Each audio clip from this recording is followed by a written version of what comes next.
wisata, misalnya salah satu pilihannya adalah hutan. Oleh karena itu menurut saya pemerintah daerah, kemudian Perhutani, kemudian juga DPRD itu perlu ya membuat mindset yang sama, yaitu menggandeng konsultan yang memang ahli di bidangnya. Kita selama ini kalau pemerintah daerah, kalau orang birokrasi itu cenderung kan birokratis. Kalau birokratis berpikirnya ya dia cenderung stagnan dan tidak mau challenge atau tantangan. Nah itu yang bisa melakukan itu saya rasa kita perlu menggandeng konsultan yang ahli di bidang wisata alam untuk menggarap tadi buku payung ya, dan juga menggarap potensi-potensi hutan kita yang lain. Karena kalau sudah jadi hutan itu justru akan menghasilkan uang, karena dengan datangnya orang wisata itu kata kuncinya kan senang-senang. Orang senang bawa uang, dia belanja barang, belanja oleh-oleh, belanja makan, belanja minum, ya kan? Dia masuk bayar juga senang gitu. Jadi orang keluar uang tapi senang, itulah orang wisata. Dan makanya daerah-daerah yang datang ke wisatanya itu kaya dan orangnya ramah-ramah, karena makin ramah dia makin dikunjungi orang, makin tempatnya bagus makin dikunjungi orang. Nah, salah satu langkah kita adalah kita perlu bersinergi dengan pemerintah daerah dan juga Perhutani untuk kita bisa menggandeng konsultan dan juga nanti investor untuk kita mengoptimalisasi, mengupgrade supaya menjadi destinasi wisata. Mungkin Mas tahu berapa anggaran untuk peningkatan wisata dari APBD Blora tahun 2024? Kalau perencanaan sekarang ini, kalau pariwisata kan anggarannya kecil, di Blora kan anggarannya tidak ada 300 juta setahunnya itu? Iya, setahunnya. Kita desa wisata aja itu ya desa sendiri kan yang bergerak untuk memberdayakan. Kita paling cuma ngumpulin pelaku-pelaku wisata, nyeramai, ya kan. Kemudian kita juga yang sifatnya membangun kan nggak ada. Kita hanya meningkatkan SDM-nya aja kan selama ini dengan pelatihan untuk desa wisata, kelompok sadar wisata, dari itu, kemudian pelaku-pelaku UMKM kita berdayakan. Kan kita paling cuma seperti itu. Yang real kita mengadil konsultan swasta, kemudian kita ikut membangun apa, itu kan kita nggak ada juga.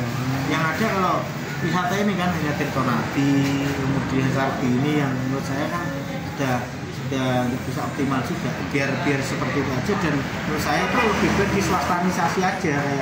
Kayak Sarbini kan udah bagus dikelola oleh swasta, per tahun kita bisa terima 40 juta misalnya, atau mungkin Tirtonadi juga menurut saya boleh diswastanisasi, per tahun kita mungkin terima 20 atau 40 juta, mending seperti itu. Karena kalau tempat-tempat wisata itu dikelola oleh pemerintah daerah, saya rasa juga tidak cukup efektif, karena teman-teman birokrasi itu cenderung stagnan, pemikirannya juga tidak secepat dengan orang-orang bisnis gitu.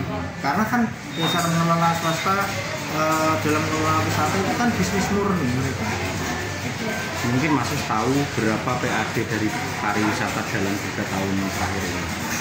Menurut saya sangat kecil ya, sehingga tidak terlalu hafal jadinya. Oh, gitu. Sangat kecil kalau PAD dari sektor pariwisata termasuk nggak terlalu jadi target kita, sehingga nggak masuk dalam target, kecuali kalau yang dari hotel, restoran itu ya. Tapi kalau yang tempat wisata murni kan nggak ada. Jadi kalau yang ada paling kan restoran sama hotel, kalau itu mau dihitung dari sektor wisata atau jasa. Ini jumlahnya kecil. Satu tema lagi tentang kerajinan jati, Mas Yesus. Blora kan dikenal dengan kerajinan jati seperti Cepon dan Cepu. Komentar Mas Yesus itu seperti apa?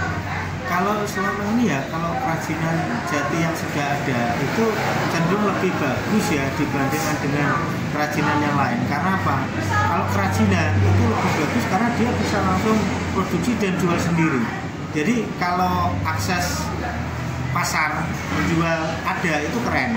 Dan di Jepun kan ada, dia bisa membuat dan bisa menjual ya.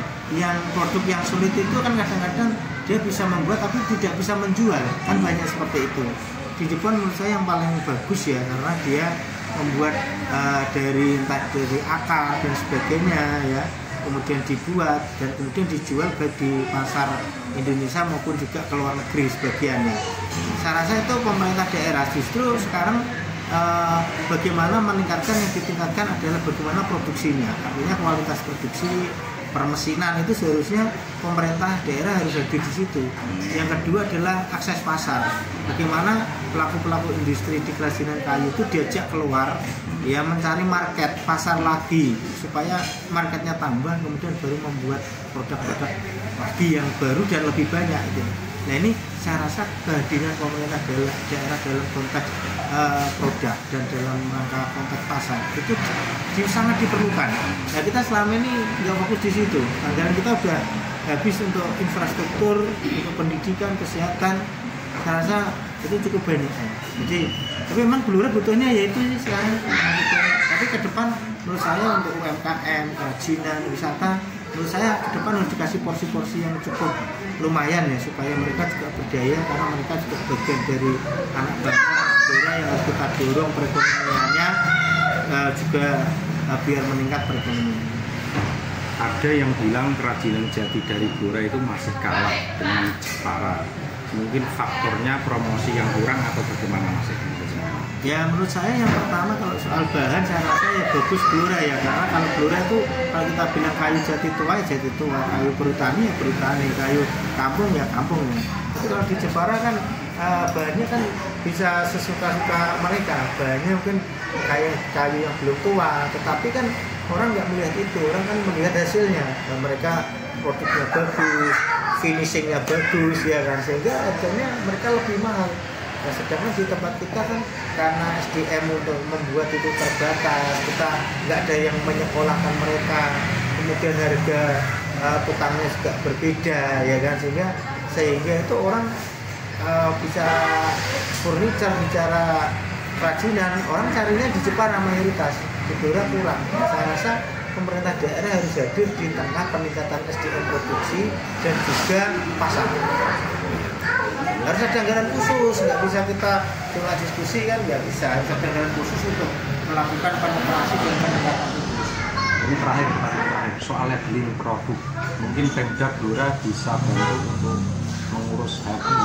Nah, itu kan soal legalitas ya, jadi legalitas ke pusat ya, pemerintah pusat. Saya rasa sampai ke sana, karena apa? Tadi kan kita bisa produksi, bisa menjual, labeling. Ini peran pemerintah semua.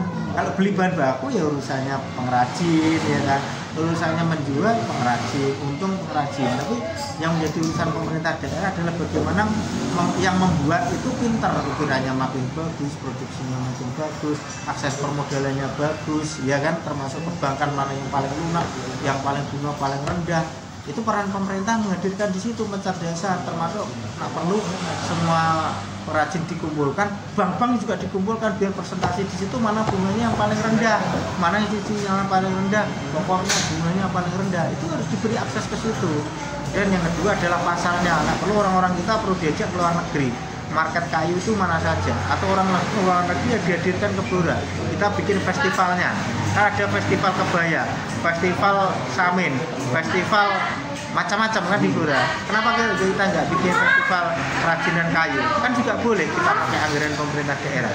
Ya, jadi supaya produksinya, kemudian pasarnya, labelingnya sampai di tingkat perbankannya, akses modalnya, kita pemerintah harus hadir di situ.